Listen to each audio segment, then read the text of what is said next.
Hey guys, welcome back to another Friday night unboxing video.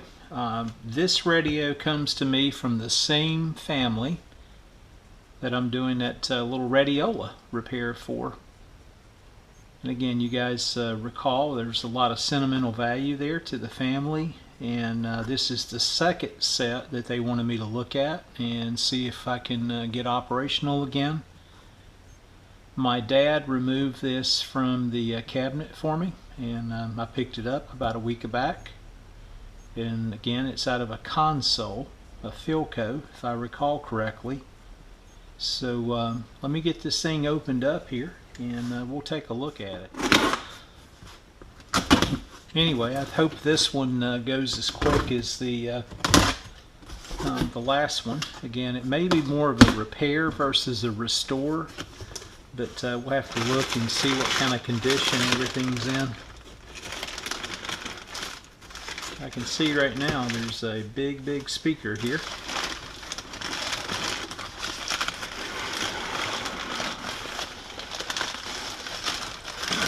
And my dad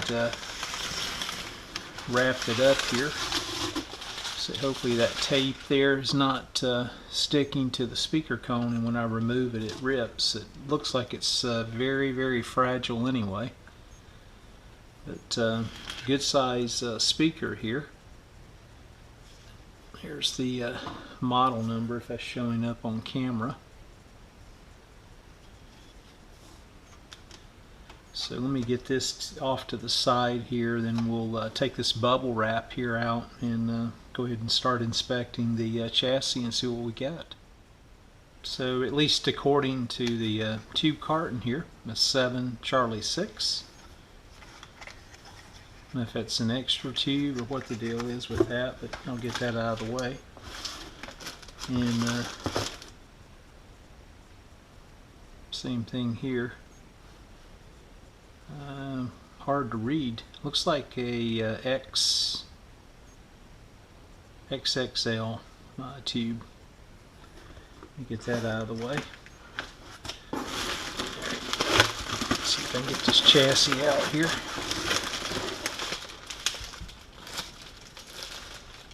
Well, I think it's going to be a total restore. This thing's rust bucket. Not good. Not what I was expecting anyway. Wow. Let's see what we got here. An N26754.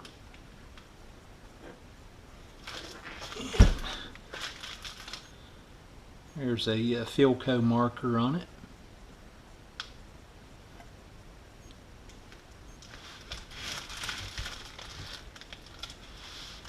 Well, that's pretty cool. All the push buttons are here. This thing's eat up though with a lot of dust and rust. At least the dial scale is in good shape. Looks like the dial string itself is broke, which is not a problem. But here's a little closer look. Maybe I can zoom in on here on the camera, and we can take a closer look at it.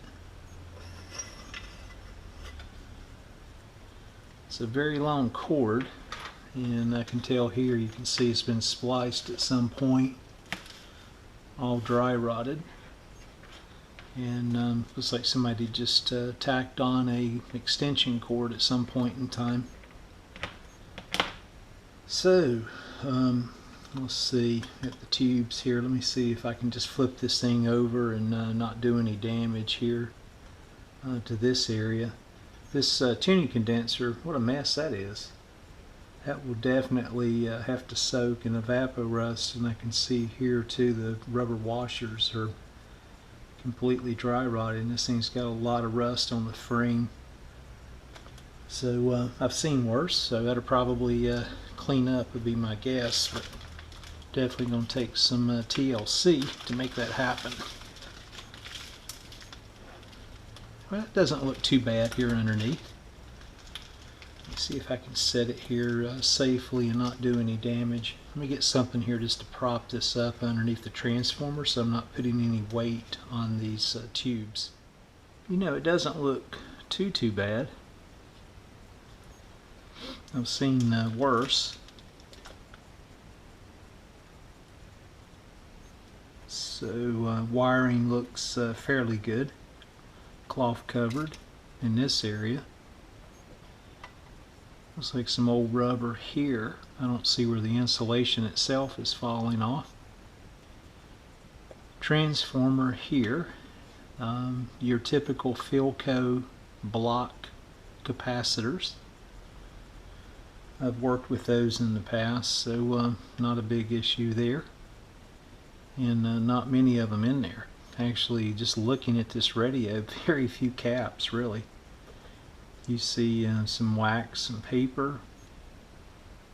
Of course, the electrolytics are, I think they were on top, but I also see electrolytics here in this area, so we'll take a look at that.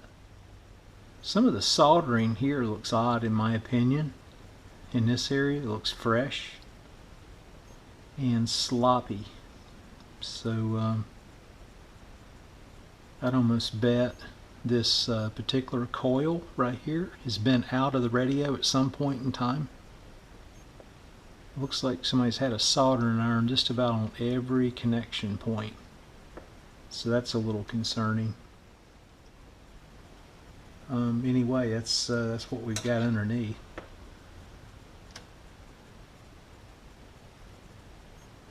I'm assuming this is looks like we've had some mice underneath the chassis at some point in time, but at least we don't have a big rat's nest or mice crap all over the place. They've chewed the paper off of the capacitor there. So let me flip this thing back around here and let's just take a look at this top side one more time. Okay, here's the top side again, and just look at something here real quick. Okay, I think this radio, and again I haven't ID'd the model number on it, but my dad had done some research, and I think on the cabinet itself he must have found it to be a 41280. So we'll do some additional checks just to make sure that that's correct. But here's the schematic, if that is the case, or one of the other applicable models. So let's see, 1, 2, 3, 4, 5, 6, 7 push-pull audio output makes sense with that big speaker. And the oscillator, I don't know if that's separate or that's part of the same tube. But so 8 tubes counting the rectifier. Anyway, I threw on some gloves. What a mess this is in this area. And definitely little mice or whatever been up here at some point in time, or something bigger than a mouse, maybe a rat. And this thing is going to be some work for sure. But I don't know what that is. It's odd. But anyway, we'll give it a check over and see. For now, I'm going to just get it boxed back up and let it be. And maybe we'll do some troubleshooting on it at a later time. I didn't realize it was in this bad a shape. Actually, I would have plugged it in and brought it up on the Variac pretty slow, but this thing I need to do the basic test first, and that's always important anyway. I don't want to take any chances and mess the transformer up or create any additional issues. So let me get this thing kind of boxed back up, get it off the bench, and then let's move on. I'll upload this video. You guys stay with me. We'll move right into the bakelite repair on that radiola. I'll show you what I've got in mind. Again, we're going to actually use a little test patient that I've got and just to do some experimentation based on the feedback. So if you're interested, look for that video to be uploaded possibly tonight or on Saturday. Thanks again for watching.